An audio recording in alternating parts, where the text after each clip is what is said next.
ꯃꯌꯥꯝꯕꯨ ꯊꯣꯏꯕꯤ ꯀꯩꯁꯥꯝꯅ ꯇꯔꯥꯝꯅ ꯑꯣꯛꯆꯕꯒ ꯂꯣꯏꯅꯅ ꯏꯀꯣꯛꯅꯣꯅ ꯈꯨꯔꯨꯝꯖꯔꯤ꯫ ꯉꯁꯤꯁꯨ ꯃꯍꯧꯁꯥꯒꯨꯝ ꯃꯌꯥꯝꯒꯤꯗꯃꯛꯇ ꯌꯥꯝꯅ ꯅꯨꯡꯉꯥꯏꯔꯕ ꯐꯨꯡꯒꯥ ꯋꯥꯔꯤ ꯑꯃ ꯄꯨꯗꯨꯅ ꯂꯥꯛꯆꯔꯤ꯫ ꯋꯥꯔꯤ ꯑꯁꯤꯕꯨ ꯊꯥꯕꯤꯔꯛꯄꯅ ꯖꯦꯅꯤꯁ ꯊꯧꯅꯥꯎꯖꯝ꯫ ꯍꯧꯖꯤꯛ ꯃꯌꯥꯝ ꯄꯨꯟꯅ ꯋꯥꯔꯤ ꯑꯁꯤ ꯇꯥꯃꯤꯟꯅꯔꯁꯤ꯫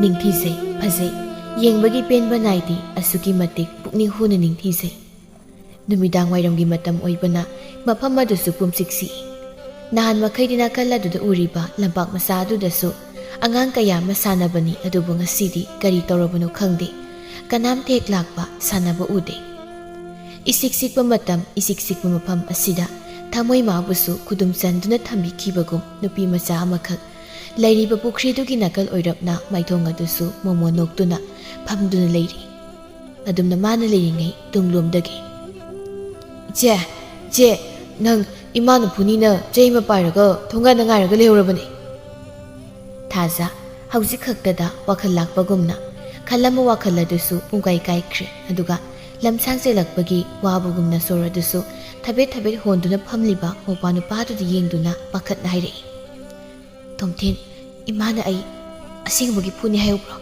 ꯑꯩꯗꯤ ꯀꯃꯥꯏꯅ ꯇꯧꯗꯣꯏꯕ?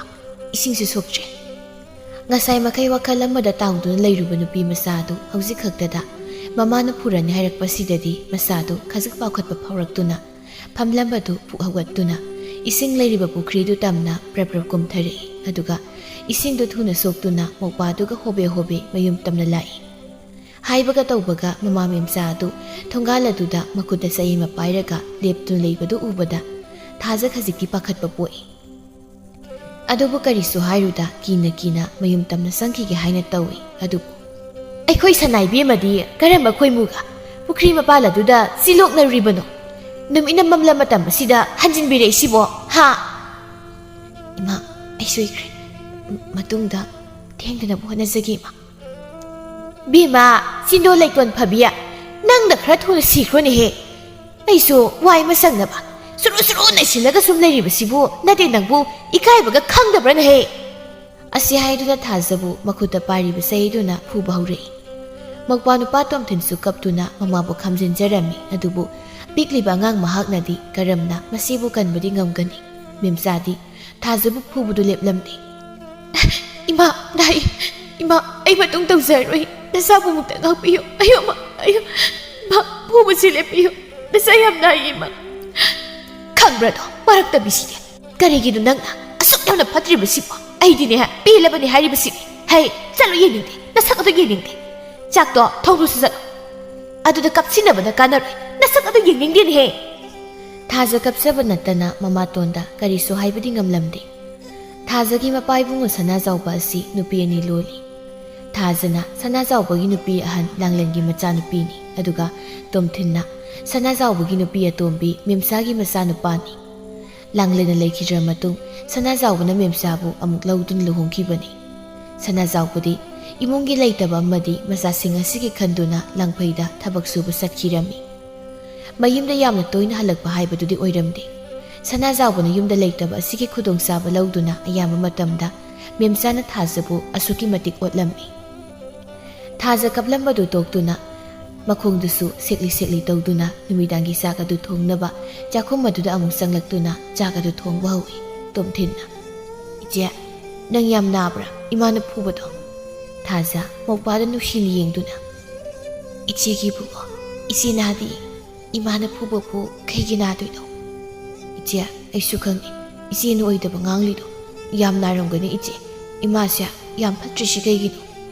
ꯊꯥꯖ ꯃꯧꯄꯥꯒꯤ ꯃꯈꯨꯠ ꯃꯆꯥ ꯑꯗꯨ ꯄꯥꯏꯗꯨꯅ, "ꯏꯆꯦꯒꯤ ꯏꯕꯨꯡꯉꯣ, ꯃꯇꯨꯡꯗ ꯑꯗꯨꯝꯅ ꯏꯃꯥꯗ ꯍꯥꯏꯒꯅꯨꯀꯣ.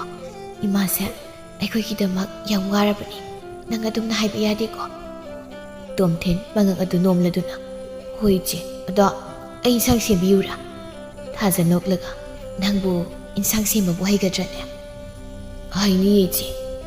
"ꯍꯣꯏꯁꯦ ꯍꯣꯏꯁꯦ, ꯑꯗꯨꯗ ꯇꯨꯃꯤꯟꯅ ꯐꯝꯃꯨ. ꯏꯆꯦꯅꯦ ꯆꯥꯛ ꯂꯣꯏꯁꯤꯜꯂꯒꯦ. ꯏꯄ꯭ꯋꯥ ꯆꯥꯛ ꯂꯥꯝꯃꯅꯤ." ꯉꯥꯏꯍꯥꯛꯀꯤ ꯃꯇꯨꯡ ꯆꯥꯛ ꯑꯗꯨ ꯊꯣꯡꯕ ꯂꯣꯏꯔꯗꯨꯅ ꯃꯈꯣꯏ ꯄꯨꯟꯅ ꯆꯥꯛ ꯑꯗꯨ ꯆꯥꯔꯝꯃꯤ꯫ ꯑꯗꯨꯒꯤ ꯃꯇꯨꯡ ꯊꯥꯖ ꯏꯃꯨꯡꯒꯤ ꯊꯕꯛ ꯏꯪꯈꯥꯡ ꯄꯨꯝꯕ ꯂꯣꯏꯁꯤꯜꯂꯝꯗꯨꯅ ꯃꯥꯁꯨ ꯃꯥꯒꯤ ꯂꯩꯔꯤꯕ ꯅꯤꯡꯉꯣꯜ ꯀꯥ ꯑꯗꯨ ꯇꯝꯅ ꯇꯨꯝꯅꯕ ꯆꯪꯂꯛꯂꯝꯃꯤ꯫ ꯃꯁꯥꯗꯨꯁꯨ ꯋꯥꯔꯨꯕꯒ ꯀꯩꯒ ꯀꯣꯛꯀ ꯃꯣꯟꯒ ꯇꯥꯏꯅꯕꯒ ꯑꯗꯨꯃꯛ ꯇꯨꯝꯊꯈ꯭ꯔꯦ꯫ ꯃꯊꯪꯒꯤ ꯅꯨꯃꯤꯠꯅꯤ ꯉꯁꯤꯁꯨ ꯍꯥꯟꯅꯒꯨꯝ ꯃꯦꯝꯆꯥꯅ ꯊꯥꯖꯕꯨ ꯉꯥ ꯐꯥꯕ ꯆꯠꯂꯨ ꯌꯥꯗꯦ ꯍꯥꯏꯗꯨꯅ ꯌꯥꯝ ꯊꯤꯅ ꯐꯨꯕꯤꯔꯝꯃꯤ꯫ ꯊꯥꯖ ꯀꯞꯂꯗꯨꯅ "ꯏꯃꯥꯇꯣꯟ, ꯑꯩ ꯏꯁꯥꯁꯤ ꯌꯥꯝ ꯅꯨꯡꯉꯥꯏꯇꯦ ꯍꯥꯏꯗꯨꯅ ꯇꯧꯕꯅꯦ꯫ ꯀꯣꯛ ꯑꯁꯤꯁꯨ ꯌꯥꯝ ꯆꯤꯛꯏ꯫ ꯏꯃꯥꯇꯣꯟꯅ ꯆꯥꯅꯤꯡꯂꯕꯗꯤ ꯅꯆꯥ ꯍꯣꯔꯦꯟ ꯀꯩꯊꯦꯜꯗ ꯆꯠꯇꯨꯅ ꯑꯩ ꯂꯩꯖꯔꯨꯒꯦ꯫ ꯍꯧꯖꯤꯛ ꯑꯌꯨꯛ ꯆꯥꯗꯕ ꯉꯥꯗꯨꯕꯨ ꯍꯣꯔꯦꯟ ꯀꯅꯥ ꯂꯥꯛꯂꯒ ꯑꯃꯨꯛ ꯂꯩꯔꯨꯗꯧꯔꯤꯒꯦ? ꯍꯥ? ꯅꯣꯏꯒꯤ ꯅꯃꯥ ꯑꯁꯤꯕꯗꯨ ꯂꯥꯛꯂꯒ ꯂꯩꯔꯨꯒꯗ꯭ꯔꯅꯦꯍꯦ? ꯏꯀꯥꯏ ꯈꯪꯗꯕꯤ! ꯃꯁꯤ ꯃꯃꯥꯏꯁꯤꯗꯅꯦ ꯈꯔ ꯌꯥꯝꯅ ꯊꯥꯖꯤꯟꯒꯦꯅꯦꯍꯦ ꯃꯁꯤ꯫ ꯑꯌꯣ ꯏꯃꯥꯇꯣꯟ, ꯅꯆꯥ ꯆꯠꯆꯔꯒꯦ ꯏꯃꯥꯇꯣꯟ꯫ ꯌꯥꯝꯅ ꯊꯨꯅ ꯆꯠꯂꯣ꯫ ꯅꯧꯄꯥ ꯅꯨꯄꯥ ꯁꯥꯟꯅꯕ ꯆꯠꯈꯤꯕꯗꯣ ꯍꯜꯂꯛꯂꯕꯗꯤ ꯆꯥꯛ ꯂꯥꯝꯍꯟꯅꯤꯡꯉꯥꯏ ꯇꯧꯔꯛꯑꯅꯤ꯫ ꯆꯠꯂꯣ, ꯌꯥꯝ ꯊꯨꯅ ꯆꯠꯂꯣ꯫ ꯑꯁꯤ ꯍꯥꯏꯔꯝꯂꯒ ꯃꯦꯝꯆꯥ ꯑꯗꯨ ꯐꯦꯠ ꯍꯥꯏꯗꯣꯛꯇꯨꯅ ꯏꯃꯨꯡꯂꯣꯝꯗ ꯆꯪꯈꯤꯔꯝꯃꯤ꯫ ꯊꯥꯖ ꯀꯞꯇꯨꯅ ꯌꯦꯅꯈꯥꯗꯨꯗ ꯂꯩꯔꯤꯕ ꯇꯨꯡꯒꯣꯜ ꯃꯆꯥ ꯑꯗꯨ ꯃꯈ꯭ꯋꯥꯡꯗꯨꯗ ꯌꯦꯞꯁꯤꯜꯂꯕ ꯃꯇꯨꯡ ꯂꯣꯡꯗꯥꯏ ꯑꯗꯨ ꯄꯥꯏꯗꯨꯅ ꯄꯥꯠꯇꯝꯅ ꯂꯥꯛꯂꯝꯃꯤ꯫ ꯃꯄꯤꯗꯨꯁꯨ ꯇꯥꯕ ꯂꯦꯞꯇꯦ ꯀꯔꯤꯒꯤ ꯁꯨꯛ ꯋꯥꯅ ꯍꯤꯡꯍꯟꯕꯤꯕꯅꯣ ꯍꯥꯏꯅ ꯃꯄꯨ ꯃꯥꯕꯨꯁꯨ ꯑꯃꯨꯛ ꯋꯥꯔꯧꯖꯔꯝꯃꯤ꯫ ꯉꯥꯏꯍꯥꯛꯀꯤ ꯃꯇꯨꯡ ꯄꯥꯠ ꯑꯗꯨꯁꯨ ꯌꯧꯔꯗꯨꯅ ꯊꯥꯖ ꯉꯥꯗꯨ ꯈꯔ ꯐꯥꯅꯕ ꯍꯥꯏꯗꯨꯅ ꯄꯥꯠꯄꯥꯟ ꯑꯗꯨꯗ ꯀꯨꯝꯊꯔꯛꯏ꯫ ꯃꯁꯥꯗꯨꯁꯨ ꯅꯨꯡꯉꯥꯏꯇꯕꯅ ꯂꯣꯏꯔꯕꯅꯤ꯫ ꯃꯀꯣꯛ ꯑꯗꯨꯁꯨ ꯀꯞꯂꯨꯕꯒ ꯀꯩꯒ ꯍꯦꯟꯅ ꯆꯤꯛꯂꯛꯂꯝꯃꯤ꯫ ꯑꯗꯨꯕꯨ ꯃꯃꯥꯇꯣꯟꯒꯤ ꯉꯥꯗꯨ ꯈꯖꯤꯛꯇ ꯑꯣꯏꯔꯕꯁꯨ ꯐꯥꯗꯕ ꯌꯥꯗꯦ ꯍꯥꯏꯗꯨꯅ ꯑꯅꯥꯕꯗꯨ ꯀꯥꯎꯕ ꯃꯈꯩ ꯂꯣꯡꯗꯥꯏ ꯑꯗꯨꯅ ꯀꯣꯠꯇꯨꯅ ꯉꯥꯗꯨ ꯐꯥꯅꯕ ꯍꯣꯠꯅꯔꯤ꯫ ꯉꯥꯏꯍꯥꯛꯀꯤ ꯃꯇꯨꯡ ꯃꯥꯅ ꯐꯥꯔꯤꯕ ꯉꯥꯗꯨ ꯌꯦꯡꯗꯨꯅ "ꯉꯥꯁꯦ ꯈꯔꯗꯤ ꯐꯥꯔꯤꯁꯦ, ꯁꯤ ꯑꯣꯏꯔꯗꯤ ꯀꯣꯟꯅꯔꯅꯤꯗ꯫ ꯌꯨꯝꯗ ꯀꯥꯅꯕ ꯇꯧꯔꯒꯦ꯫ ꯏꯄ꯭ꯋꯥꯁꯨ ꯆꯥꯛ ꯂꯥꯝꯂꯝꯂꯅꯤ꯫ ꯃꯇꯝꯁꯤꯁꯨ ꯌꯥꯝꯅ ꯊꯦꯡꯉ ꯃꯥꯜꯂꯦ"꯫ ꯑꯁꯤ ꯈꯟꯗꯨꯅ ꯊꯥꯖ ꯃꯌꯨꯝ ꯇꯝꯅ ꯄ꯭ꯔꯞ ꯂꯥꯛꯂꯝꯃꯤ꯫ ꯃꯌꯨꯝ ꯑꯗꯨꯁꯨ ꯌꯧꯔꯗꯨꯅ ꯊꯣꯡꯒꯥꯜ ꯑꯗꯨꯗ ꯆꯪꯂꯛꯏ꯫ ꯃꯥꯅ ꯁꯨꯝꯅ ꯆꯪꯂꯛꯄꯗꯗꯤ ꯃꯃꯥꯇꯣꯟꯗꯨ ꯁꯨꯃꯥꯡ ꯑꯗꯨꯗ ꯐꯛ ꯑꯃ ꯊꯥꯔꯒ ꯇꯣꯝꯊꯤꯟꯒ ꯄꯨꯂꯞ ꯐꯝꯃꯤꯟꯅꯗꯨꯅ ꯂꯩꯔꯝꯃꯤ꯫ ꯃꯗꯨ ꯎꯕꯗ ꯊꯥꯖ ꯃꯃꯥꯇꯣꯟꯅ ꯑꯃꯨꯛ ꯉꯥꯡꯕꯤꯔꯒꯗ꯭ꯔꯥ ꯍꯥꯏꯅ ꯄꯥꯈꯠꯂꯝꯃꯤ꯫ ꯃꯥꯅ ꯑꯗꯨꯝꯅ ꯈꯟꯗꯨꯅ ꯂꯩꯔꯤꯉꯩ ꯃꯦꯝꯆꯥꯅ "ꯍꯦ, ꯉꯥꯗꯨ ꯀꯌꯥꯝ ꯐꯔꯛꯑꯦ? ꯅꯨꯃꯤꯠ ꯆꯞ ꯌꯨꯡꯂ ꯃꯇꯝꯁꯤ ꯐꯥꯎꯕ ꯑꯉꯥꯡꯁꯦ ꯆꯥꯛ ꯂꯥꯝꯂꯝꯒꯅꯤ ꯍꯥꯏꯕ ꯅꯪ ꯈꯪꯗꯕ꯭ꯔꯥ? "ꯃꯥꯇꯣꯟ, ꯉꯥꯗꯣ ꯌꯥꯝ ꯀꯟꯅ ꯐꯥꯕ ꯑꯣꯏꯗꯕ"꯫ ꯋꯥꯗꯣ ꯍꯥꯏꯕꯒ ꯂꯣꯏꯗ꯭ꯔꯤꯉꯩ ꯃꯦꯝꯆꯥꯅ ꯐꯠ ꯑꯃꯨꯛ ꯍꯥꯏꯔꯛꯂꯝꯃꯤ꯫ "ꯌꯥꯔꯦ ꯆꯠꯂꯣ, ꯌꯦꯡꯅꯤꯡꯗ꯭ꯔꯤ꯫ ꯆꯥꯛꯇꯣ ꯄ꯭ꯔꯞ ꯊꯣꯡꯂꯣ꯫ ꯑꯩꯅꯦ ꯆꯥꯛ ꯌꯥꯝꯅ ꯂꯥꯝꯂꯕꯅꯤ"꯫ "ꯍꯣꯏ ꯏꯃꯥ"꯫ ꯇꯣꯝꯊꯤꯟꯅ "ꯏꯆꯦ, ꯑꯩꯈꯣꯏ ꯉꯥ ꯊꯣꯡꯗꯣꯏꯔꯣ?" "ꯍꯣꯏ, ꯊꯣꯡꯗꯣꯏꯅꯤ"꯫ ꯇꯣꯝꯊꯤꯟꯅ "ꯏꯆꯦ, ꯑꯗꯨꯗꯤ ꯌꯥꯝ ꯍꯥꯎꯅꯤꯌꯦ꯫ ꯑꯩ ꯆꯥꯛ ꯌꯥꯝ ꯂꯥꯝꯃꯤ"꯫ "ꯍꯣꯏ, ꯂꯥꯛꯑꯣ, ꯏꯆꯦꯒ ꯆꯥꯛ ꯊꯣꯡꯗꯨꯔꯁꯤ"꯫ ꯑꯁꯤ ꯍꯥꯏꯗꯨꯅ ꯊꯥꯖ ꯉꯥ ꯐꯥꯔꯨꯕꯒꯤ ꯃꯁꯥ ꯃꯍꯨ ꯑꯗꯨ ꯁꯦꯡꯗꯣꯛꯂꯕ ꯃꯇꯨꯡ ꯆꯥꯛꯈꯨꯝ ꯑꯗꯨ ꯆꯪꯗꯨꯅ ꯇꯣꯝꯊꯤꯟꯒ ꯄꯨꯟꯅ ꯆꯥꯛ ꯑꯗꯨ ꯊꯣꯡꯃꯤꯟꯅꯔꯝꯃꯤ꯫ ꯑꯁꯨꯝꯅ ꯍꯧꯈ꯭ꯔꯦ ꯅꯨꯡꯊꯤꯜꯒꯤ ꯃꯇꯝꯅꯤ꯫ ꯊꯥꯖꯒꯤ ꯆꯥꯟꯅꯖꯕꯤ ꯃꯇꯥ ꯊꯥꯔꯣ ꯑꯗꯨ ꯊꯥꯖ ꯍꯣꯏꯗ ꯂꯥꯛꯂꯝꯃꯤ꯫ ꯃꯈꯨꯠꯇ ꯁꯤꯡꯖꯨ ꯃꯌꯨꯝ ꯑꯗꯨꯃꯁꯨ ꯄꯥꯏꯔꯤ꯫ ꯊꯥꯖ ꯃꯪꯒꯣꯜ ꯑꯗꯨꯗ ꯐꯤꯗꯨ ꯁꯥꯗꯨꯅ ꯂꯩꯔꯝꯕꯅꯤ꯫ ꯃꯇꯥ ꯊꯥꯔꯣꯅ ꯂꯥꯛꯄꯗꯨ ꯎꯕꯗ "ꯍꯩꯃꯥ, ꯏꯇꯥ ꯂꯥꯛꯏꯔꯣ? ꯎꯗꯕ ꯀꯨꯏꯔꯦꯗ ꯏꯇꯥꯗꯤ"꯫ ꯊꯥꯔꯣꯅ "ꯍꯣꯏ ꯕꯦꯝꯃ, ꯊꯕꯛ ꯐꯕꯤ, ꯅꯣꯡꯃꯇꯁꯨ ꯊꯕꯛ ꯇꯧꯗꯕꯤ ꯂꯩꯔꯝꯃꯨꯗꯅ"꯫ "ꯑꯗꯨꯒꯤ ꯅꯠꯇꯦ ꯏꯇꯥ, ꯏꯅꯦ ꯀꯕꯣꯛꯂꯩꯒꯤꯗꯣ ꯐꯅꯦꯛ ꯄꯤꯌꯨ ꯍꯥꯏꯔꯝꯃꯤ꯫ ꯍꯌꯦꯡ ꯀꯩꯊꯦꯜꯗ ꯆꯠꯀꯦꯁꯨ ꯍꯥꯏ꯫ ꯑꯗꯨꯗ ꯅꯪꯅꯕ ꯁꯥꯕꯅꯤ"꯫ "ꯁꯥꯕꯕꯨ ꯂꯣꯏꯔꯕ꯭ꯔꯣ ꯏꯇꯥꯕꯣ"꯫ "ꯂꯣꯏꯔꯦ ꯁꯥꯕꯕꯨꯗꯤ"꯫ "ꯑꯗꯨꯗꯤ ꯁꯤꯡꯖꯨꯁꯦ ꯆꯥꯁꯤ ꯂꯥꯛꯑꯣ꯫ ꯀꯣꯟ ꯑꯃ ꯄꯨꯊꯣꯔꯛꯑꯣ ꯁꯤꯡꯖꯨꯁꯦ ꯍꯥꯞꯅꯕ"꯫ ꯊꯥꯖꯁꯨ ꯍꯣꯏ ꯍꯥꯏꯗꯨꯅ ꯏꯃꯨꯡꯗꯒꯤ ꯄꯨꯈꯝ ꯃꯆꯥ ꯑꯃ ꯄꯨꯊꯣꯔꯛꯇꯨꯅ ꯇꯧꯔꯛꯂꯝꯃꯤ꯫ ꯑꯗꯨꯒ ꯊꯥꯔꯣꯗ ꯄꯤꯔꯝꯃꯤ꯫ "ꯏꯇꯥ, ꯅꯪꯒꯤ ꯁꯤꯡꯖꯨꯁꯦ ꯃꯣꯔꯣꯛ ꯌꯥꯝꯅ ꯁꯥꯗꯧ ꯃꯥꯜꯂꯤꯀꯣ꯫ ꯑꯩ ꯄꯨꯛ ꯆꯥꯛꯄꯒ ꯉꯝꯃꯔꯣꯏ"꯫ "ꯁꯥꯔꯁꯨ ꯀꯩꯗꯧꯋꯦ ꯍꯥꯏꯒꯦ ꯏꯇꯥ? ꯅꯣꯡ ꯐꯥꯗꯧꯅꯤ ꯀꯩꯅꯣ꯫ ꯑꯇꯩ ꯂꯥꯏꯔꯤ, ꯅꯣꯏ ꯏꯃꯥ ꯂꯩꯇꯕ꯭ꯔꯣ? ꯃꯗꯨ ꯑꯩ ꯀꯌꯥ ꯍꯩꯅꯗꯦ"꯫ "ꯂꯩꯇꯤꯌꯦ ꯏꯇꯥ, ꯑꯩꯈꯣꯏ ꯇꯣꯝꯊꯤꯟꯒ ꯄꯨꯟꯅ ꯑꯕꯣꯛꯍꯣꯏꯗ ꯆꯠꯈꯤꯌꯦ"꯫ "ꯐꯔꯦ ꯑꯗꯨꯗꯤ ꯁꯤꯡꯖꯨꯁꯦ ꯃꯤ ꯋꯥ ꯉꯥꯡꯗꯅ ꯍꯥꯎꯅꯅꯦ ꯅꯦꯅꯥ ꯇꯥꯅ ꯆꯥꯕ ꯌꯥꯔꯅꯤ"꯫ ꯊꯥꯖ ꯁꯤꯡꯖꯨꯗꯨ ꯆꯥꯅ "ꯏꯇꯥ, ꯑꯩꯈꯣꯏꯒꯤ ꯂꯥꯏꯕꯛꯁꯦ ꯍꯤꯡꯂꯨꯗꯅ ꯀꯥꯟꯅꯕ ꯅꯠꯇꯦꯗ꯫ ꯑꯩꯈꯣꯏ ꯏꯃꯥꯁꯦ ꯄꯥꯕꯨꯡ ꯂꯩꯔꯒꯅ ꯈꯔ ꯐꯩ꯫ ꯄꯥꯕꯨꯡ ꯂꯩꯇ꯭ꯔꯕꯗꯤ ꯏꯃꯥꯁꯦ ꯑꯩꯉꯣꯟꯗ ꯊꯤꯅ ꯉꯥꯡꯕ ꯆꯩꯕꯁꯦ ꯑꯗꯨꯝ ꯇꯧꯋꯦ꯫ ꯑꯗꯨꯒ ꯑꯃꯨꯛ ꯌꯥꯝꯅ ꯑꯩꯕꯨ ꯅꯨꯡꯁꯤꯕꯤꯕ ꯃꯥꯟꯕꯁꯨ ꯌꯥꯎꯔꯛꯏ꯫ ꯏꯇꯥ, ꯌꯥꯝꯅꯁꯨ ꯈꯟꯖꯤꯜꯂꯨꯅꯨꯗ꯫ ꯃꯤꯑꯣꯏꯕ ꯑꯩꯈꯣꯏꯁꯦ ꯋꯥꯔꯒ ꯁꯨꯝ ꯂꯩꯕ ꯌꯥꯕ ꯅꯠꯇꯦ꯫ ꯅꯪꯒꯤꯁꯨ ꯅꯨꯡꯉꯥꯏꯕ ꯃꯇꯝ ꯑꯃ ꯁꯣꯏꯗꯅ ꯂꯥꯛꯈꯤꯅꯤ꯫ ꯑꯇꯩ ꯂꯥꯏꯔꯤ, ꯑꯩ ꯄꯥꯎ ꯑꯃ ꯑꯗꯨꯝ ꯇꯝꯒꯦ"꯫ "ꯀꯩ ꯄꯥꯎꯅꯣ ꯍꯥꯏꯁꯤꯕꯣ"꯫ "ꯏꯕꯨꯡ ꯊꯥꯅꯤꯜꯁꯦ ꯏꯇꯥꯕꯨ ꯌꯥꯝ ꯅꯨꯡꯁꯤꯖꯕ ꯃꯥꯜꯂꯤ꯫ ꯏꯇꯥꯕꯨ ꯇꯥꯍꯪꯗꯨꯅꯇ ꯂꯩ"꯫ ꯊꯥꯖ ꯃꯥꯏꯊꯣꯡ ꯑꯗꯨ ꯈꯖꯤꯛ ꯁꯨꯛꯇꯨꯅ ꯃꯇꯥꯗ ꯑꯣꯟꯁꯤꯟꯗꯨꯅ "ꯏꯇꯥ, ꯂꯥꯏꯔꯕꯤ ꯂꯥꯏꯕꯛ ꯊꯤꯕꯤ ꯑꯩꯒꯤ ꯃꯄꯣꯛꯁꯤꯗ ꯀꯅꯥꯒꯨꯝꯕ ꯑꯃꯠꯇꯕꯨ ꯑꯩꯒꯤ ꯅꯨꯡꯁꯤ ꯃꯃꯤ ꯇꯥꯍꯟꯅꯤꯡꯗꯦꯗ꯫ ꯏꯇꯥ, Nang wakal di muna khalo. Ibung Thanil na nangbu yamna nusisabani. Kanana khangni mana nangi punsibusu hena nusibiduna laibak phabi mo oikrabani. Thaza matagi wadu thoina tasilude taningbusu poklude. Laibak thibi magi mapokni kananabu mabu nusibigani. Aduna dum hena awaphamda tagadra haina masamatomda amusu khanjarami. Adubu matagi mamangda nukwe tawsinaduna. Ida nagna haibasimago. Khangdi khangdi ida aidi haribasini ko amuktangdi wari sana thugo. Asi haina duna anidu nungai bu wari watai kaya masu sanari asumna numit adu mahaukre. Mathangi numit ni Thaza ayuk ngan haugatuna mangoladu waikana tairi.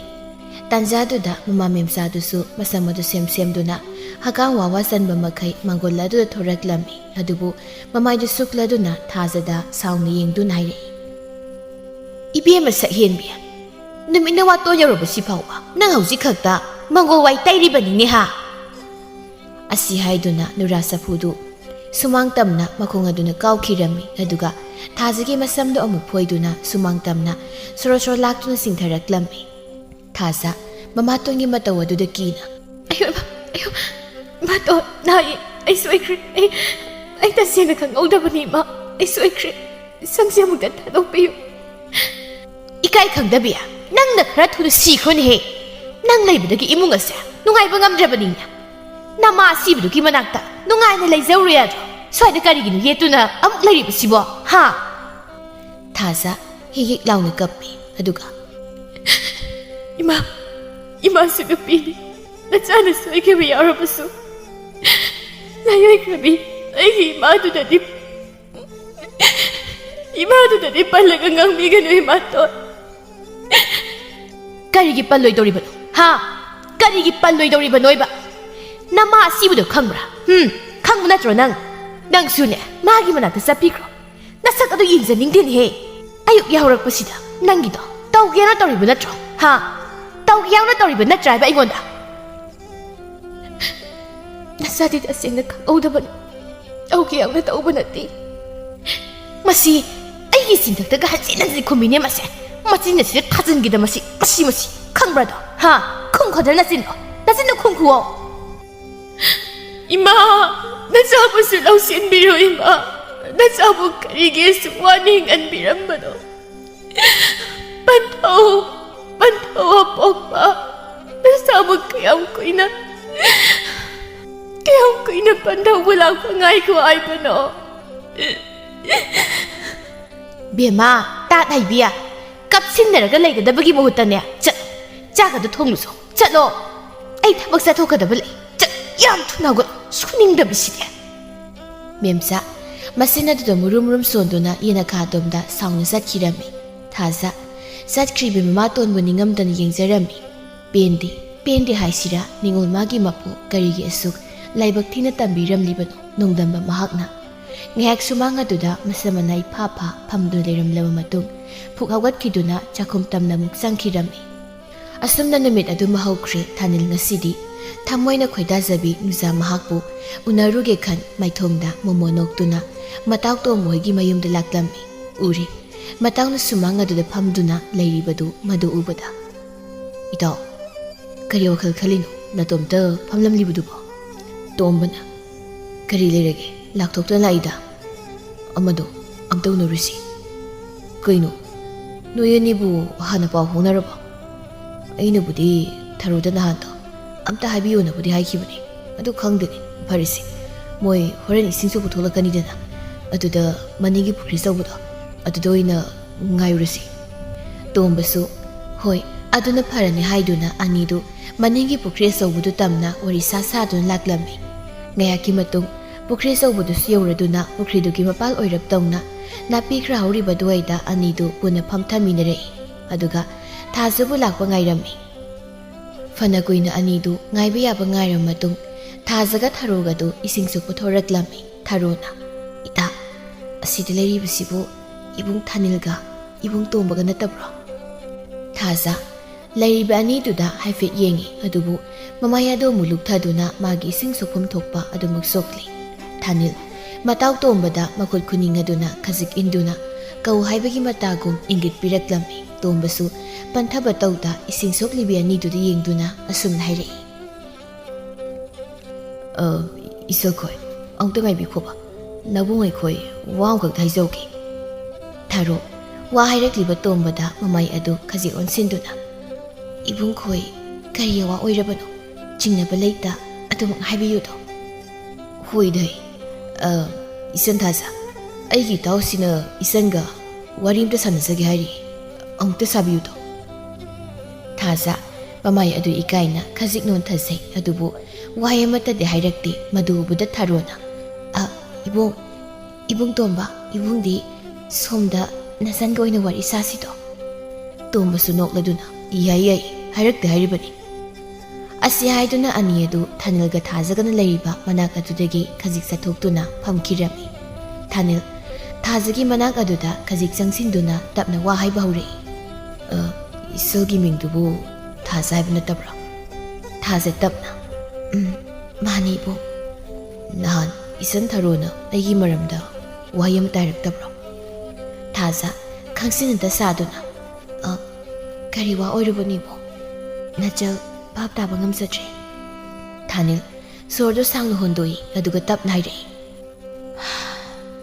ꯏꯆꯜ, ꯂꯥꯟꯅꯗꯤ ꯈꯟꯒꯅꯨ꯫ ꯑꯩꯅ ꯅꯪꯕꯨ ꯑꯍꯥꯟꯕ ꯎꯔꯨ ꯃꯤꯀꯨꯞ ꯑꯗꯨꯗꯒꯤ ꯍꯧꯅ ꯄꯥꯈꯪ ꯑꯣꯏꯕ ꯑꯩꯒꯤ ꯊꯃꯣꯏ ꯑꯁꯤꯅ ꯏꯆꯜꯕꯨ ꯅꯨꯡꯁꯤꯕꯒꯤ ꯃꯃꯤ ꯑꯃ ꯇꯥꯈ꯭ꯔꯦ꯫ ꯁꯦꯡꯅ ꯍꯥꯏꯔꯕꯗ ꯅꯕꯨꯡꯅ ꯏꯆꯜꯒꯤ ꯄꯨꯟꯁꯤꯕꯨ ꯌꯥꯝꯅ ꯅꯨꯡꯁꯤꯖꯔꯨꯔꯤ꯫ ꯄꯥꯈꯪ ꯑꯣꯏꯕ ꯃꯥꯒꯤ ꯋꯥꯍꯩ ꯑꯁꯤ ꯇꯥꯕꯗ ꯅꯨꯖꯥ ꯑꯣꯏꯕꯤ ꯃꯥꯒꯤ ꯊꯃꯣꯏꯗꯨ ꯈꯖꯤꯛꯇꯤ ꯃꯔꯣꯜ ꯂꯣꯟꯕꯒꯨꯝ ꯇꯧꯔꯝꯃꯤ꯫ ꯏꯀꯥꯏꯊꯤꯕꯤ ꯃꯄꯣꯛꯅꯤ, ꯍꯦꯟꯅ ꯏꯀꯥꯏꯕꯗꯨꯁꯨ ꯐꯥꯎꯔꯕ ꯃꯥꯜꯂꯤ꯫ ꯃꯈꯖꯥꯏ ꯑꯗꯨ ꯈꯖꯤꯛ ꯉꯥꯡꯁꯤꯜꯂꯛꯂꯝꯃꯤ꯫ ꯑꯗꯨꯕꯨ ꯂꯥꯏꯕꯛ ꯊꯤꯕꯤ ꯃꯄꯣꯛꯅꯤ, ꯀꯅꯥ ꯂꯩꯇꯦ ꯍꯥꯏꯕꯒꯤ ꯃꯇꯥꯒꯨꯝ ꯂꯝꯍꯦꯟꯕꯤ ꯊꯃꯣꯏ ꯑꯗꯨꯗ ꯇꯥꯟꯖꯥ ꯆꯥꯗꯨꯅ ꯐꯥꯎꯔꯛꯂꯤꯕ ꯅꯨꯡꯁꯤ ꯏꯍꯨꯜ ꯑꯗꯨꯕꯨ ꯐꯥꯊꯖꯗꯨꯅ ꯑꯁꯨꯝꯅ ꯇꯞꯅ ꯍꯥꯏꯔꯛꯏ꯫ ꯏꯕꯨꯡ, ꯂꯥꯏꯕꯛ ꯊꯤꯕꯤ ꯅꯆꯜꯒꯤ ꯃꯄꯣꯛꯅꯤ, ꯀꯅꯥ ꯂꯩꯇꯦ ꯅꯆꯜꯒꯤꯅꯤ ꯍꯥꯏꯕꯗ ꯑꯩꯕꯨ ꯅꯨꯡꯁꯤꯕꯤꯕꯒꯤꯗꯃꯛꯇꯤ ꯅꯆꯜꯅ ꯏꯕꯨꯡꯕꯨ ꯊꯥꯒꯠꯄ ꯐꯣꯡꯗꯣꯛꯆꯔꯤ꯫ ꯑꯗꯨꯕꯨ ꯏꯕꯨꯡꯒꯤ ꯊꯃꯣꯏꯅ ꯄꯦꯟꯒꯗꯕ ꯅꯨꯡꯁꯤꯕ ꯄꯥꯎꯈꯨꯝ ꯑꯗꯨꯃꯗꯤ ꯂꯥꯏꯕꯛ ꯊꯤꯕꯤ ꯅꯆꯜ ꯑꯩꯅ ꯄꯤꯕꯗꯤ ꯉꯝꯗ꯭ꯔꯦ꯫ ꯏꯕꯨꯡ, ꯑꯩꯕꯨ ꯋꯥꯔꯧꯕꯤꯒꯅꯨꯀꯣ꯫ ꯊꯥꯅꯤꯜ ꯊꯥꯖꯒꯤ ꯋꯥꯗꯨ ꯇꯥꯕꯗ ꯃꯊꯃꯣꯏ ꯑꯗꯨ ꯂꯥꯡꯇꯛꯅꯔꯝꯃꯤ꯫ ꯇꯥꯍꯥꯒꯟꯕ ꯄꯥꯈꯪ ꯃꯥꯒꯤ ꯊꯃꯣꯏꯅ ꯅꯨꯖꯥ ꯑꯣꯏꯕꯤ ꯃꯥꯒꯤ ꯃꯐꯝꯗ ꯅꯨꯡꯁꯤ ꯐꯣꯡꯗꯣꯛꯂꯨꯕ ꯑꯁꯤ ꯍꯦꯟꯅ ꯑꯗꯨꯝ ꯊꯃꯣꯏ ꯃꯩꯁꯥ ꯑꯣꯏꯔꯥ ꯍꯥꯏꯅꯁꯨ ꯈꯟꯖꯩ꯫ ꯏꯆꯜ, ꯏꯕꯨꯡꯕꯨ ꯂꯥꯟꯅ ꯈꯟꯒꯅꯨꯀꯣ꯫ ꯑꯗꯨꯕꯨ ꯊꯃꯣꯏ ꯑꯁꯤꯅ ꯃꯇꯝ ꯆꯨꯞꯄꯗ ꯅꯪꯒꯤ ꯅꯃꯤꯗꯕꯨ ꯌꯦꯡꯗꯨꯅ ꯊꯃꯣꯏꯁꯤꯅ ꯄꯥꯝꯂꯤꯕ ꯅꯨꯡꯁꯤꯕ ꯀꯨꯝꯇꯕꯨ ꯑꯩꯅ ꯈꯧꯔꯥꯡꯅ ꯉꯥꯏꯖꯔꯤ ꯍꯥꯏꯕꯁꯤꯃꯗꯤ ꯅꯪꯅ ꯈꯪꯕꯤꯌꯨꯀꯣ꯫ ꯊꯥꯖ ꯈꯨꯝꯗꯦ, ꯀꯔꯤꯁꯨ ꯈꯨꯝꯗꯦ꯫ ꯋꯥꯍꯩ ꯑꯃꯗ ꯐꯥꯎꯕ ꯊꯃꯣꯏ ꯀꯥꯏꯅ ꯂꯦꯞꯂꯤꯕ ꯄꯥꯈꯪ ꯑꯣꯏꯕ ꯃꯥꯒꯤ ꯃꯐꯝꯗ ꯄꯤꯅꯅꯕ ꯄꯥꯈꯨꯝ ꯑꯃ ꯐꯥꯎꯕ ꯂꯝꯍꯦꯟꯕꯤ ꯆꯤꯟꯕꯥꯜ ꯑꯗꯨꯗ ꯊꯣꯛꯂꯛꯈꯤꯗ꯭ꯔꯦ꯫ ꯈꯪꯁꯤꯟꯅꯗ ꯎꯁꯤꯟꯅꯗ ꯊꯃꯣꯏ ꯀꯟꯕꯤ ꯃꯇꯧ ꯎꯠꯇꯨꯅ ꯇꯨꯃꯤꯟ ꯑꯗꯨꯃꯛ ꯂꯩꯔꯝꯃꯤ꯫ ꯊꯥꯅꯤꯜ ꯊꯥꯖꯅ ꯑꯗꯨꯝꯅ ꯇꯨꯃꯤꯟ ꯂꯩꯈꯤꯕꯗꯨꯗ ꯄꯥꯈꯪ ꯑꯣꯏꯕ ꯃꯍꯥꯛ ꯑꯗꯨꯁꯨ ꯈꯖꯤꯛꯇꯤ ꯏꯀꯥꯏꯕ ꯐꯥꯎꯖꯔꯝꯃꯤ꯫ ꯊꯥꯅꯤꯜ ꯇꯞꯅ, ꯐꯔꯦ, ꯏꯆꯜꯒꯤ ꯋꯥꯈꯜꯅ ꯑꯗꯨ ꯌꯧꯅ ꯂꯦꯞꯈ꯭ꯔꯕꯗꯤ ꯑꯩꯅ ꯀꯔꯤꯕꯨ ꯑꯃꯨꯛ ꯍꯥꯏꯔꯨꯅꯤ? ꯃꯇꯝꯁꯤꯁꯨ ꯊꯦꯡꯂ ꯃꯥꯜꯂꯦ꯫ ꯑꯗꯨꯗꯤ ꯏꯆꯟꯁꯨ ꯆꯪꯈ꯭ꯔꯣ, ꯑꯩꯈꯣꯏꯁꯨ ꯍꯟꯈ꯭ꯔꯒꯦ꯫ ꯑꯁꯤ ꯍꯥꯏꯗꯨꯅ ꯃꯇꯥꯎ ꯇꯣꯝꯕꯅ ꯂꯩꯔꯤꯕꯗꯨꯗ ꯑꯣꯟꯁꯤꯟꯗꯨꯅ ꯆꯠꯁꯤ ꯍꯥꯏꯗꯨꯅ ꯏꯪꯒꯤꯠ ꯑꯃ ꯄꯤꯔꯝꯃꯤ꯫ ꯇꯣꯝꯕꯒ ꯊꯥꯔꯣꯒ ꯑꯅꯤꯗꯨꯁꯨ ꯂꯩꯔꯤꯕꯗꯨꯗ ꯆꯪꯂꯛꯂꯝꯃꯤ꯫ ꯑꯗꯨꯒ ꯇꯣꯝꯕꯅ, ꯏꯇꯥꯎ, ꯀꯔꯤ ꯋꯥꯔꯤꯕꯨ ꯁꯥꯟꯅꯔꯒꯦ ꯅꯣꯏ ꯑꯅꯤꯕꯨ? ꯑꯣꯟꯊꯣꯛꯅꯁꯨ ꯊꯨꯈ꯭ꯔꯦꯗ꯫ ꯊꯥꯖ ꯃꯇꯥ ꯊꯥꯔꯣꯗ ꯑꯣꯟꯁꯤꯟꯗꯨꯅ, ꯏꯇꯥ, ꯆꯠꯂꯁꯤꯔꯥ? ꯃꯇꯝꯁꯤꯁꯨ ꯊꯦꯡꯂꯕ ꯃꯥꯜꯂꯦ꯫ ꯍꯣꯏꯗ, ꯆꯠꯂꯁꯤ꯫ ꯑꯗꯨꯗꯤ ꯏꯕꯨꯡꯁꯤꯡ, ꯑꯩꯈꯣꯏ ꯆꯠꯂꯨꯈꯤꯒꯦ, ꯅꯣꯡꯃꯃꯨꯛ ꯊꯦꯡꯅꯁꯤ꯫ ꯊꯥꯅꯤꯜꯅ, ꯍꯣꯏ ꯍꯣꯏ, ꯆꯪꯉꯨꯀꯣ꯫ ꯑꯗꯨꯗꯤ ꯑꯩꯈꯣꯏꯁꯨ ꯑꯃꯨꯛ ꯆꯠꯂꯒꯦ꯫ ꯑꯁꯤ ꯍꯥꯏꯅꯗꯨꯅ ꯅꯨꯄꯥ ꯑꯅꯤꯗꯨꯁꯨ ꯃꯌꯨꯝ ꯇꯝꯅ ꯆꯠꯈꯤꯔꯝꯃꯤ꯫ ꯑꯁꯨꯝꯅ ꯍꯧꯈ꯭ꯔꯦ ꯅꯨꯃꯤꯗꯥꯡꯒꯤ ꯃꯇꯝꯅꯤ꯫ ꯆꯥꯛ ꯇꯣꯛꯂ ꯃꯇꯨꯡ ꯊꯥꯖ ꯃꯥꯒꯤ ꯅꯤꯡꯉꯣꯜ ꯀꯥꯗꯨꯗ ꯇꯨꯝꯊꯕ ꯌꯥꯗ ꯐꯃꯨꯡ ꯑꯗꯨꯗ ꯋꯥꯅ ꯌꯦꯠꯇ ꯑꯃꯨꯛ ꯑꯣꯏꯗ ꯑꯃꯨꯛ ꯑꯣꯟ ꯇꯧꯗꯨꯅ ꯑꯗꯨꯃꯛ ꯂꯩꯔꯤ꯫ ꯑꯃꯨꯛꯁꯨ ꯇꯨꯝꯂꯝꯕꯗꯨꯗꯒꯤ ꯍꯧꯒꯠꯂꯛꯇꯨꯅ ꯐꯃꯨꯡ ꯃꯅꯥꯛ ꯑꯣꯏꯔꯞ ꯂꯩꯔꯤꯕ ꯊꯣꯡꯅꯥꯎ ꯃꯆꯥꯗꯨ ꯍꯥꯡꯗꯣꯛꯇꯨꯅ ꯑꯃꯛꯄ ꯌꯥꯎꯗ ꯃꯁꯦꯛ ꯃꯉꯥꯜ ꯅꯥꯏꯅ ꯊꯣꯛꯂꯤꯕ ꯊꯥꯖ ꯃꯍꯥꯛꯄꯨ ꯌꯦꯡꯖꯔꯝꯃꯤ꯫ ꯂꯤꯔꯤ ꯍꯨꯝꯕ ꯃꯥꯂꯪ ꯃꯥꯒꯤ ꯁꯥꯍꯨꯝ ꯈꯖꯤꯛ ꯐꯪꯕꯗ ꯊꯃꯣꯏ ꯑꯗꯨꯁꯨ ꯍꯦꯟꯅ ꯅꯧꯊꯔꯛꯂꯝꯃꯤ꯫ ꯅꯤꯡꯁꯤꯡꯂꯛꯏ ꯄꯥꯈꯪ ꯃꯥꯒꯤ ꯃꯇꯧ ꯑꯗꯨ ꯑꯃꯨꯛꯁꯨ ꯅꯨꯡꯉꯥꯏꯖꯗꯦ꯫ ꯃꯇꯧ ꯑꯗꯨ ꯑꯗꯨꯕꯨ ꯂꯥꯏꯕꯛ ꯊꯤꯕꯤ ꯃꯥꯒꯤ ꯃꯄꯣꯛꯅꯤ ꯀꯅꯥꯅꯕꯨ ꯃꯥꯕꯨ ꯅꯨꯡꯁꯤꯕꯤꯒꯅꯤ ꯈꯨꯗꯤꯡꯃꯛ ꯉꯥꯏꯍꯥꯛꯀꯤ ꯑꯣꯏꯕ ꯑꯄꯥꯝꯕꯅꯤ ꯍꯥꯏꯅ ꯈꯟꯈ꯭ꯔꯦ ꯅꯨꯄꯤ ꯃꯥꯒꯤ ꯊꯃꯣꯏꯗꯗꯤ ꯃꯊꯪꯒꯤ ꯅꯨꯃꯤꯠꯅꯤ ꯊꯥꯖꯗꯣ ꯉꯁꯤꯗꯤ ꯀꯩꯗꯧꯔꯕꯅꯣ ꯈꯪꯗꯦ ꯐꯅ ꯊꯦꯡꯂ ꯐꯥꯎꯕ ꯇꯨꯝꯕꯗ ꯍꯧꯒꯠꯂꯛꯂꯝꯗꯦ ꯃꯦꯝꯆꯥꯅ ꯍꯩ ꯊꯥꯖ ꯋꯥꯔꯛꯇꯕꯤꯒꯤ ꯃꯆꯥ ꯅꯪ ꯍꯧꯖꯤꯛ ꯐꯥꯎꯕ ꯀꯩꯗꯧꯔꯤ ꯍꯥ ꯀꯩꯗꯧꯔꯤꯒꯦ ꯅꯨꯃꯤꯠꯅ ꯋꯥꯠꯇꯣ ꯌꯧꯔꯁꯤ ꯐꯥꯎꯕ ꯀꯩꯗꯧꯔꯤꯒꯦ ꯍꯥꯏꯕꯅꯤ ꯅꯪ ꯊꯥꯖ ꯇꯨꯝꯂꯝꯕꯗꯨꯗꯒꯤ ꯃꯃꯥꯇꯣꯟꯒꯤ ꯈꯣꯟꯖꯦꯜ ꯑꯗꯨ ꯇꯥꯕꯗ ꯎꯏꯔꯨꯝ ꯎꯏꯔꯨꯝ ꯈꯪꯕꯣꯏ ꯂꯥꯛꯄꯣꯏ ꯈꯪꯄ꯭ꯔꯦꯛ ꯈꯪꯅ ꯄꯨꯛ ꯍꯧꯒꯠꯂꯛꯏ ꯑꯗꯨꯕꯨ ꯃꯦꯝꯆꯥ ꯊꯥꯖꯒꯤ ꯃꯁꯝꯗꯨ ꯐꯣꯏꯗꯨꯅ ꯐꯃꯨꯡ ꯑꯗꯨꯗꯒꯤ ꯁꯣꯔ ꯁꯣꯔ ꯂꯥꯛꯇꯨꯅ ꯆꯤꯡꯊꯔꯛꯏ ꯊꯥꯖ ꯀꯞꯂꯗꯨꯅ ꯅꯆꯥ ꯍꯛꯆꯥꯡ ꯉꯝꯗꯗꯨꯅ ꯇꯧꯕꯅꯤ ꯏꯃꯥ ꯀꯔꯤꯒꯤ ꯅꯥꯕ ꯍꯥ ꯏꯀꯥꯏ ꯈꯪꯗꯕꯤ ꯅꯪ ꯅꯨꯡꯉꯥꯏꯅ ꯇꯨꯝꯗꯨꯅ ꯂꯩꯕ ꯑꯗꯨꯒ ꯑꯩꯅ ꯅꯪꯒꯤ ꯃꯤꯅꯥꯏꯗꯧꯅ ꯑꯩꯅ ꯉꯥꯡꯕ ꯋꯥꯗ ꯊꯋꯥꯏ ꯎꯁꯤꯠꯇꯕꯒ ꯁꯥꯗꯅ ꯈꯪꯕ꯭ꯔꯥ ꯅꯪ ꯁꯤꯖꯈ꯭ꯔꯣ ꯍꯥꯏꯕꯁꯨ ꯌꯥꯗꯦꯅꯦ ꯃꯁꯦ ꯏꯃꯥ ꯅꯁꯥꯕꯨ ꯑꯁꯨꯝꯅ ꯑꯣꯠꯄꯤꯕꯒꯤ ꯃꯍꯨꯠ ꯅꯁꯥꯕꯨ ꯍꯥꯠꯇꯣꯛꯄꯤꯔꯣ ꯀꯩꯗꯧꯕꯒꯤ ꯏꯃꯥ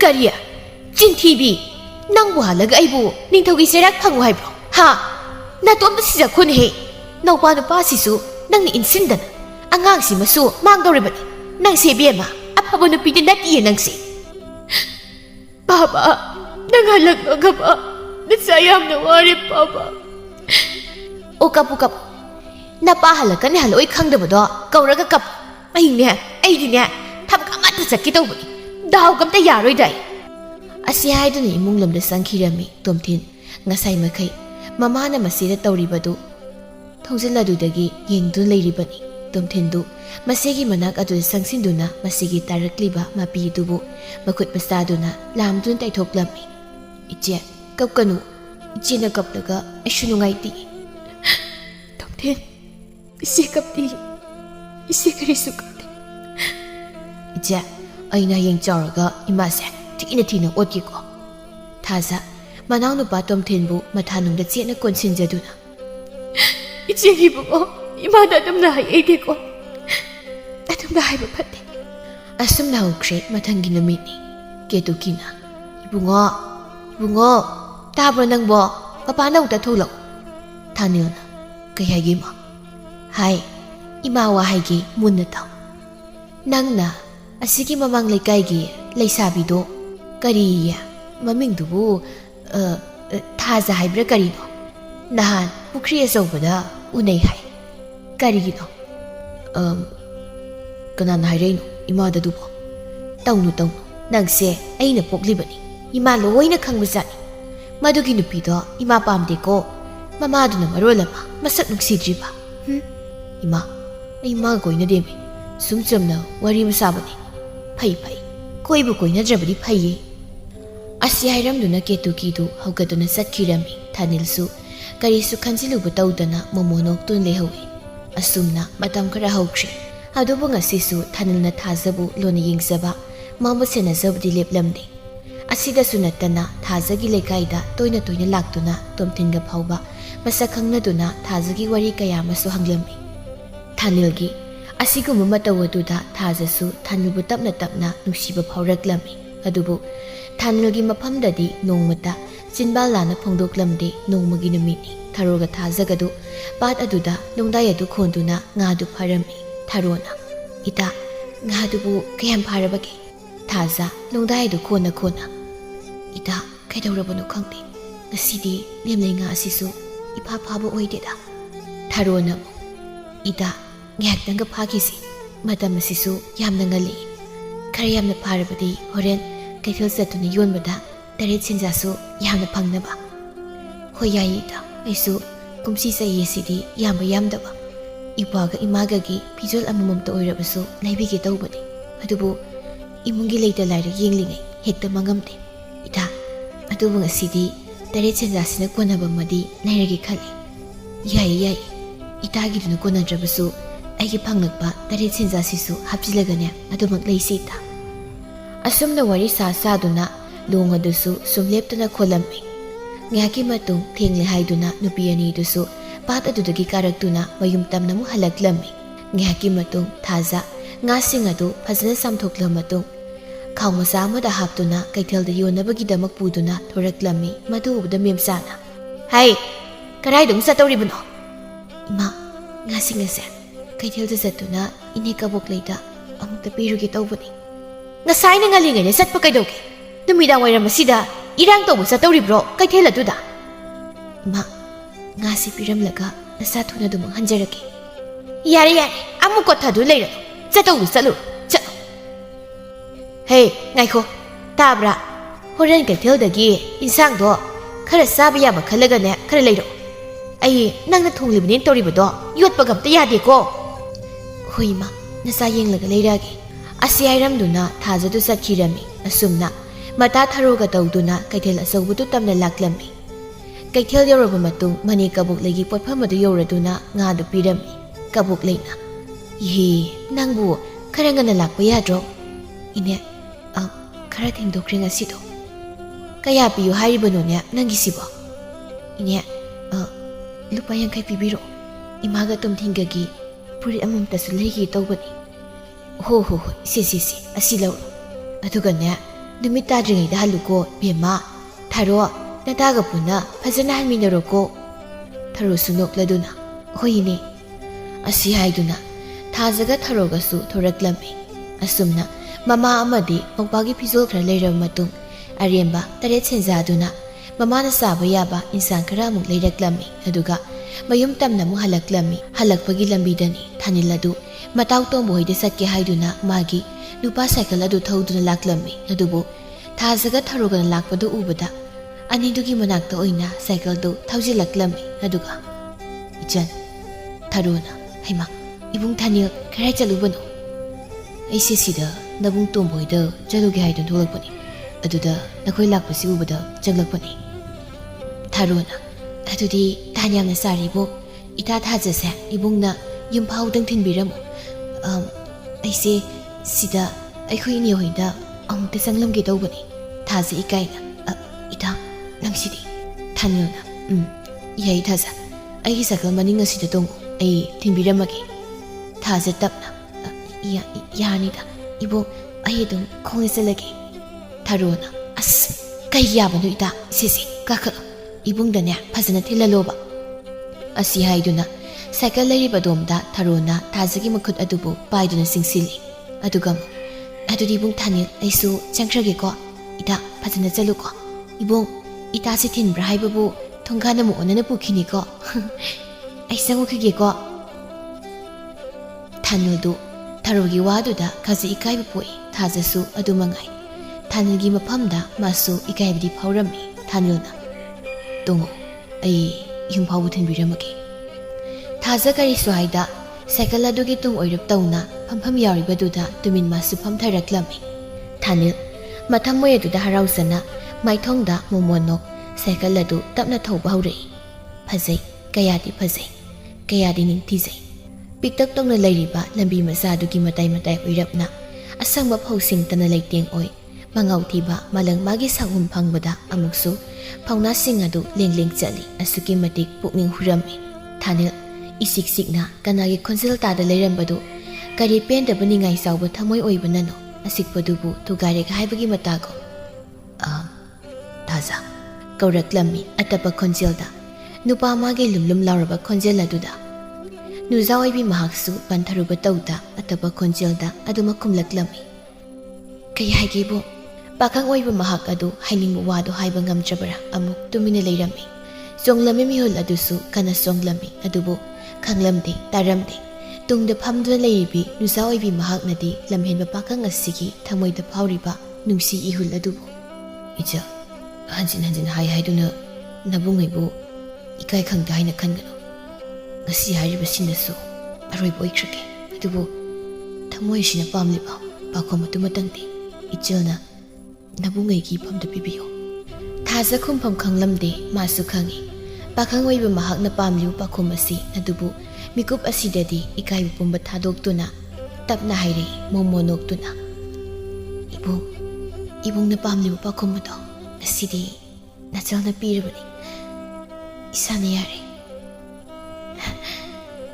thamoi setpi oiduna ibungi dapak ai punsi supa lepsage. Thanil Thajagi wadu tabada yamna haraurami. Asimburo isangna haribasibo. Thaza mamaya dusu ngangsilaklammi ikaina. Hoibo. Thanil. Makhut adugi nakal oirap lairiba mandila adu kring haina anira humla kingi aduga momo nokna cycle adu thaurammi. Thazasu mathamoy adu yamna harauzarami ngaki mato Thazasu mayum yoraduna cycle adu dagi kumtharaktuna. Adudi bu nachalamuk leizauragi. Hoi phajangko adudi aishu chalagi ko. Thazasu momo noktuna. Hoi changagi koibo. Asya iduna sankhirami Thanil Sangkribi mahaku ngahak yenglamlaba matung masu momonoktuna mayumlamda hankhirami. Aniduna tawribadu thonau adudagi memsana lona urami. Madu ubada memsadu yamna saurami adubu kaisu hairuda tumina leirami. Thaza imunga du sanglaktuna mopanu pabu kaurei. Tomthen chegi bungo tabro nangbo kai haige che ibungo silau ichigi nakta lawba isi leiraklibasibu kari mange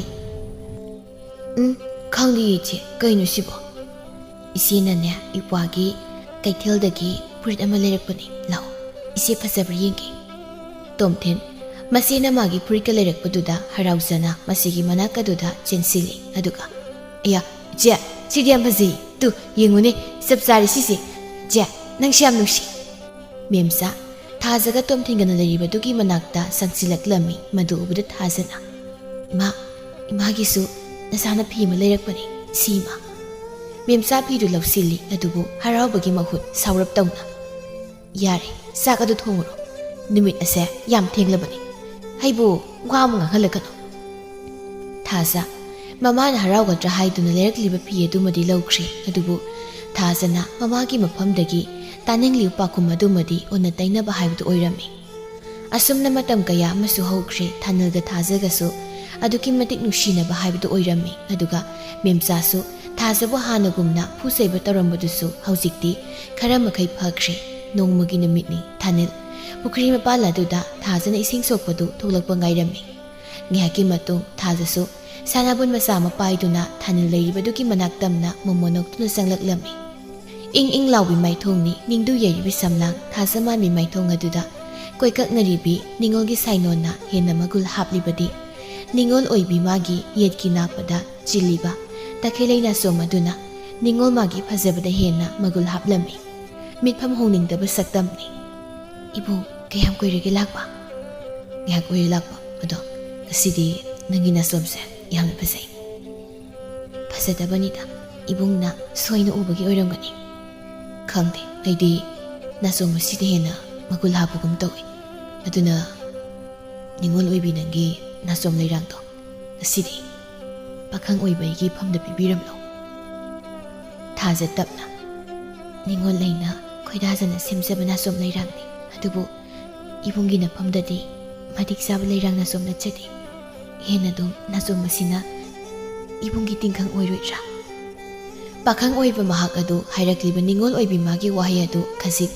mathamoida momonokse aduga ningol na khutna leirang mahakpu hektuna nasom simlubagidamak leirang mahakpu mamleite hairabadi karama madik saba leirang nasom pakhang oiba ina leirang mahakpu hektuna ningol nasom semjagi Thaza noklaga ibong wangang bagayam haiko Thanil sunoi asumna anidu ngihak wari sanaram matung Thenglai duna mayum dhana kirami ketuki masanupagi honglakliba mawong asida masanupawa yamna saurami Hey nang aina pamde haiba nupi sinatrabadi nang nupi imta leitrabro ha leitrabraiba Ima ko inima na haidubo Thazana yumsigi maw oina lakpada imungsida kayam yamna kaiba leirabage Hey kai haiba natene hoi Thaza do yam phai ing tapi thagolon bebar khangine Aina haibadi mamado madu imaga kaya mai sanadene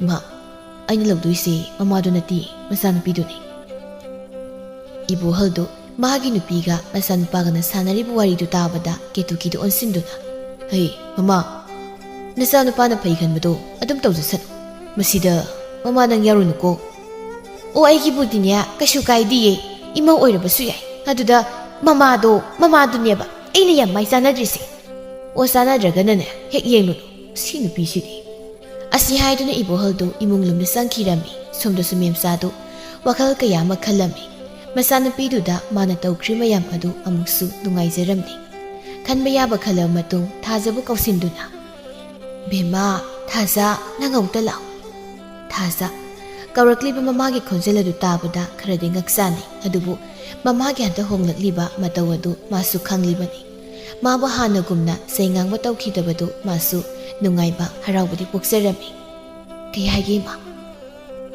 ꯁꯤꯗ ꯐꯝꯃꯨ ꯏꯃꯥꯒ ꯋꯥꯔꯤ ꯁꯥꯁꯤ ꯊꯥꯖ ꯇꯞꯅ ꯃꯃꯥꯒꯤ ꯃꯅꯥꯛ ꯑꯗꯨꯗ ꯐꯝꯊꯔꯦ ꯑꯗꯨꯒ ꯃꯃꯥꯗ ꯌꯦꯡꯉꯤ ꯅꯄꯥꯁꯨꯅꯦ ꯉꯁꯤ ꯍꯌꯦꯡ ꯑꯁꯤꯗ ꯂꯥꯛꯑꯅꯤꯅ ꯃꯅꯤꯡꯒꯤ ꯈꯨꯔꯥ ꯆꯥꯎꯕꯅ ꯑꯩꯉꯣꯟꯗ ꯉꯁꯥꯏ ꯍꯥꯏꯔꯛꯄꯅꯤ ꯑꯁꯦꯡꯕꯒꯤ ꯏꯃꯥ ꯄꯥꯕꯗꯣ ꯌꯥꯝ ꯎꯅꯤꯡꯉꯦ ꯉꯥꯏꯈꯣ ꯅꯪꯒ ꯑꯁꯤꯒꯤ ꯃꯅꯤꯡ ꯂꯩꯀꯥꯏꯒꯤ ꯏꯆꯦ ꯀꯦꯇꯨꯀꯤꯒꯤ ꯃꯆꯥꯅꯨꯄꯥ ꯊꯥꯅꯤꯜꯒ ꯈꯪꯅꯩ ꯍꯥꯏꯔꯤꯕꯁꯤꯕꯨ ꯆꯨꯝꯕ꯭ꯔꯣ ꯊꯥꯖ ꯃꯁꯥꯗꯣ ꯄꯥꯈꯠꯄ ꯐꯥꯎꯔꯝꯃꯤ ꯃꯃꯥꯅ ꯈꯪꯈ꯭ꯔꯕ꯭ꯔꯥ ꯍꯥꯏꯗꯨꯅ ꯑꯗꯨꯕꯨ ꯑꯁꯦꯡꯕꯗꯨꯗꯤ ꯍꯥꯏꯗꯕ ꯌꯥꯗꯕ ꯑꯣꯏꯕꯅ ꯃꯥꯁꯨ ꯍꯥꯏꯔꯛꯏ ꯍꯣꯏ ꯏꯃꯥ ꯃꯦꯝꯆꯥ ꯅꯣꯛꯂꯒ ꯀꯔꯤꯁꯨ ꯀꯥꯏꯗꯦ ꯏꯆꯥꯅꯕꯨ ꯄꯥꯝꯂꯕꯗꯤ ꯏꯃꯥꯗꯤꯅꯦ ꯀꯔꯤꯁꯨ ꯍꯥꯏꯔꯣꯏ ꯑꯗꯨꯕꯨꯅꯦ ꯏꯃꯥꯁꯦ ꯏꯆꯥꯗꯤ ꯌꯥꯝꯅ ꯂꯥꯜꯂꯕꯅꯤꯅꯦ ꯅꯪ ꯏꯃꯥꯕꯨ ꯋꯥꯔꯧꯒꯅꯨꯀꯣ ꯊꯥꯖ ꯃꯄꯤꯗꯨ ꯇꯞꯅ ꯁꯤꯡꯊꯔꯛꯏ ꯑꯗꯨꯒ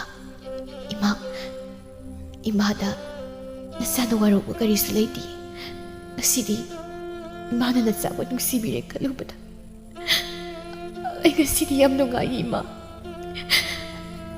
ꯑꯁꯤ ꯍꯥꯏꯅꯗꯨꯅ ꯃꯃꯥ ꯃꯆꯥꯗꯨ ꯅꯨꯡꯁꯤꯅ ꯀꯞꯃꯤꯟꯅꯔꯝꯃꯤ ꯅꯨꯃꯤꯠ ꯈꯔ ꯍꯧꯈ꯭ꯔ ꯃꯇꯨꯡ ꯁꯅꯥꯖꯥꯎꯕꯗꯨꯁꯨ ꯃꯌꯨꯝꯗ ꯍꯜꯂꯛꯂꯝꯃꯤ ꯊꯥꯖ ꯁꯨꯃꯥꯡꯗ ꯁꯨꯝꯁꯤꯠ ꯑꯗꯨꯅ ꯋꯥꯏ ꯇꯥꯁꯤꯟꯗꯨꯅ ꯂꯩꯔꯝꯕꯅꯤ ꯆꯪꯂꯛꯂꯤꯕꯗꯨ ꯎꯕꯗ ꯍꯔꯥꯎꯅ ꯍꯩꯃꯥ ꯕꯥꯕꯥ ꯏꯃꯥ ꯇꯣꯝꯊꯤꯟ ꯑꯩꯈꯣꯏ ꯄꯥꯕ ꯍꯜꯂꯛꯑꯦ ꯁꯅꯥꯖꯥꯎꯕꯁꯨ ꯃꯆꯥꯅꯨꯄꯤꯕꯨ ꯎꯕꯗ ꯍꯔꯥꯎꯅ ꯏꯄꯥꯒꯤ ꯕꯦꯝꯃ ꯏꯄꯥ ꯂꯥꯛꯏꯅꯦ ꯏꯄꯥꯅꯅꯦ ꯏꯆꯥꯒꯤ ꯐꯤꯔꯣꯜ ꯐꯖꯕꯒ ꯌꯥꯝꯅ ꯂꯩꯔꯛꯂꯤꯕꯅꯤ ꯇꯣꯝꯊꯤꯟꯁꯨ ꯃꯄꯥꯕꯨ ꯎꯕꯗ ꯍꯔꯥꯎꯅ ꯆꯦꯟꯁꯤꯟꯖꯩ ꯃꯦꯝꯆꯥꯁꯨ ꯃꯄꯨꯔꯣꯏꯕꯅ ꯍꯜꯂꯛꯄꯗꯨ ꯎꯕꯗ ꯃꯥꯁꯨ ꯍꯔꯥꯎꯖꯔꯝꯃꯤ ꯁꯅꯥꯖꯥꯎꯕꯅ ꯁꯤ ꯏꯄꯥꯒꯤ ꯕꯦꯝꯃ ꯁꯤꯅ ꯏꯆꯥꯒꯤ ꯐꯤꯒ ꯐꯅꯦꯛꯀꯅꯤ ꯏꯄꯥꯅ ꯃꯌꯥꯝ ꯑꯃ ꯂꯩꯔꯛꯂꯕꯅꯤ ꯊꯥꯖ ꯍꯔꯥꯎꯅ ꯕꯥꯕꯥ ꯁꯤꯗꯤ ꯌꯥꯝꯃꯤ ꯁꯅꯥꯖꯥꯎꯕ ꯃꯥꯒꯤ ꯅꯨꯄꯤꯗ ꯋꯣꯟꯁꯤꯟꯗꯨꯅ ꯍꯩ ꯃꯃꯥ ꯁꯤꯅ ꯅꯪꯒꯤꯅꯤ ꯃꯦꯝꯆꯥ ꯅꯣꯛꯐꯦꯠ ꯇꯧꯗꯨꯅ ꯃꯈꯣꯏ ꯄꯥꯕꯣ ꯀꯔꯤꯒꯤꯅꯣ ꯑꯁꯨꯛ ꯌꯥꯝꯅ ꯂꯩꯔꯛꯂꯤꯕꯁꯤꯕꯣ ꯍꯩ ꯂꯩꯗꯕ ꯌꯥꯗꯕꯅꯤꯅꯦ ꯌꯦꯡꯉꯣ ꯏꯆꯥꯅꯨꯄꯤꯁꯦ ꯂꯩꯁꯥꯕꯤ ꯍꯥꯏꯗꯣ ꯐꯥꯔꯕꯅꯤꯅꯦ ꯊꯥꯖ ꯃꯄꯥꯅ ꯑꯗꯨꯝꯅ ꯍꯥꯏꯕꯗꯨꯗ ꯈꯖꯤꯛ ꯏꯀꯥꯏꯕꯗꯤ ꯐꯥꯎꯔꯝꯃꯤ ꯇꯣꯝꯊꯤꯟ ꯃꯄꯥꯅ ꯃꯥꯒꯤꯗꯤ ꯀꯔꯤꯁꯨ ꯄꯤꯔꯛꯇꯕꯗꯨꯗ ꯃꯄꯥꯗ ꯇꯞꯅ ꯍꯪꯖꯔꯛꯏ ꯕꯥꯕꯥ ꯑꯩꯒꯤꯗꯤ ꯀꯩꯝꯇ ꯂꯩꯔꯛꯇ꯭ꯔꯕꯣ ꯁꯅꯥꯖꯥꯎꯕ ꯀꯥꯎꯕ ꯁꯥꯁꯤꯟꯅꯗꯨꯅ ꯍꯩꯃꯥ ꯏꯄꯥꯗꯤ ꯄꯨꯡꯀꯥꯎ ꯀꯥꯎꯏꯗꯅ ꯏꯆꯥꯒꯤ ꯐꯤꯖꯣꯜ ꯂꯩꯕꯗꯣ ꯇꯣꯝꯊꯤꯟꯗꯣ ꯄꯦꯔꯤ ꯇꯧꯗꯨꯅ ꯃꯃꯥꯒꯤ ꯐꯤꯖꯤꯗꯨꯗ ꯄꯥꯏꯗꯨꯅ ꯇꯨꯃꯤꯟ ꯂꯦꯞꯄꯤ ꯃꯇꯧꯗꯨ ꯎꯕꯗ ꯃꯦꯝꯆꯥꯅ ꯃꯈꯣꯏ ꯃꯄꯥꯕꯨ ꯑꯩꯒꯤ ꯂꯩꯔꯛꯇ꯭ꯔꯕꯁꯨ ꯏꯆꯥꯁꯤꯒꯤ ꯑꯃꯇꯪ ꯂꯩꯕꯤꯔꯛꯄ ꯌꯥꯗꯕ꯭ꯔꯣ ꯁꯅꯥꯖꯥꯎꯕ ꯅꯣꯛꯂꯒ ꯍꯩ ꯃꯃꯥ ꯑꯩꯁꯤ ꯃꯄꯥꯅꯤꯅꯦ ꯑꯩꯅ ꯀꯩꯗꯧꯕꯒꯤ ꯏꯆꯥꯒꯤ ꯐꯤꯖꯣꯜ ꯂꯩꯕ ꯀꯥꯎꯒꯗꯧꯔꯤꯕꯅꯣ ꯏꯄꯥꯒꯤ ꯇꯣꯟꯕ ꯏꯆꯥꯒꯤꯁꯨ ꯁꯤꯗ ꯂꯩꯔꯤꯕꯁꯤꯗꯤ ꯇꯣꯝꯊꯤꯟ ꯍꯔꯥꯎꯅ ꯃꯄꯥꯕꯨ ꯀꯣꯟꯁꯤꯜꯂꯝꯃꯤ ꯑꯁꯨꯝꯅ ꯁꯨꯝ ꯃꯇꯝ ꯈꯔ ꯍꯧꯈ꯭ꯔꯦ ꯊꯥꯖꯒ ꯊꯥꯅꯤꯜꯒꯁꯨ ꯏꯃꯨꯡ ꯑꯅꯤ ꯌꯥꯅꯔꯕ ꯃꯇꯨꯡ ꯊꯃꯣꯏ ꯃꯁꯛ ꯈꯪꯅꯗꯨꯅ ꯑꯅꯧꯕ